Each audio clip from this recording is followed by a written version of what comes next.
A new round of US Iran talks is set to begin, indirectly and under the shadow of Donald Trump's return to the White House. But the story goes far back, from secret facilities and uranium stockpiles to landmark deals and military threats. This is the timeline of Iran's nuclear program and why the world is watching again. Iran's nuclear journey began under the US backed Shah. In 1970, Iran signed the Nuclear Non Proliferation Treaty.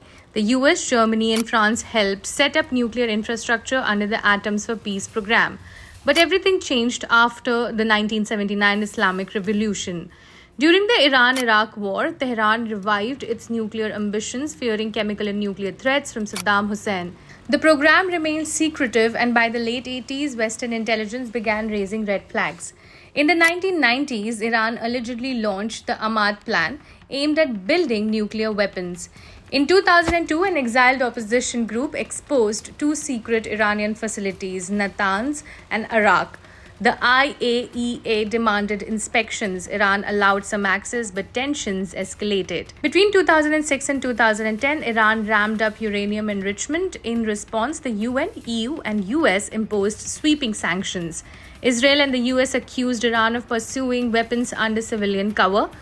The threat of an Israeli military strike grew louder. In 2010, a cyber attack reportedly by the US and Israel hit Iran's Natanz facility. The Stuxnet worm disabled centrifuge and delayed progress. By 2013, with Iran's economy in crisis, secret talks began between Iranian and US officials in Oman. The Joint Comprehensive Plan of Action was signed in July 2015 between Iran and six world powers: the US, UK, France, Germany, Russia, and China.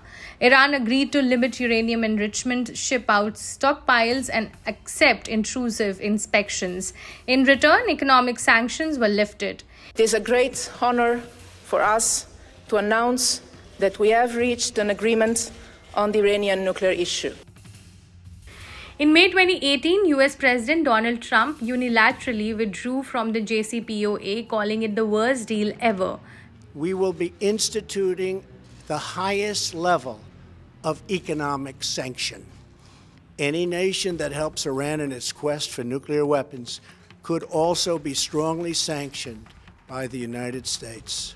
America will not be held hostage to nuclear blackmail. Thank you.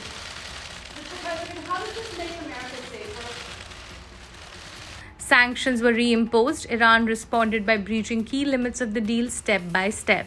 Tensions spiked. A US drone strike in 2020 killed Iran's top general, Qasem Soleimani. Tehran retaliated by launching missiles at US bases in Iraq.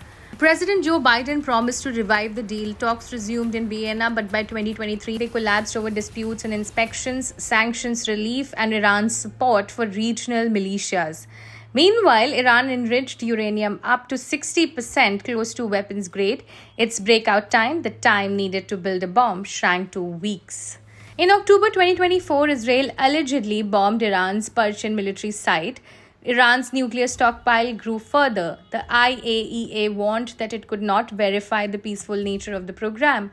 Analysts feared Iran had reached nuclear weapons capability, though not yet weaponized. Now Donald Trump is back, and he's returned to the Iran file with a threat, and I quote, "If no deal is made, Iran will face bombing like it's never seen before." So this is one that I'm torn about. Everybody wants me to sign it. I'll do that. It's very tough on Iran. It's what we had before. The Iran situation, hopefully, I'm going to sign it, but hopefully we're not going to have to use it very much. Still, talks are set to resume indirectly this Saturday, with Oman mediating between US and Iranian officials. The revival of JCPOA or a new deal could halt Iran's nuclear march, but failure could push Iran towards weaponization and trigger a regional war. The clock is ticking, and the world has seen this before.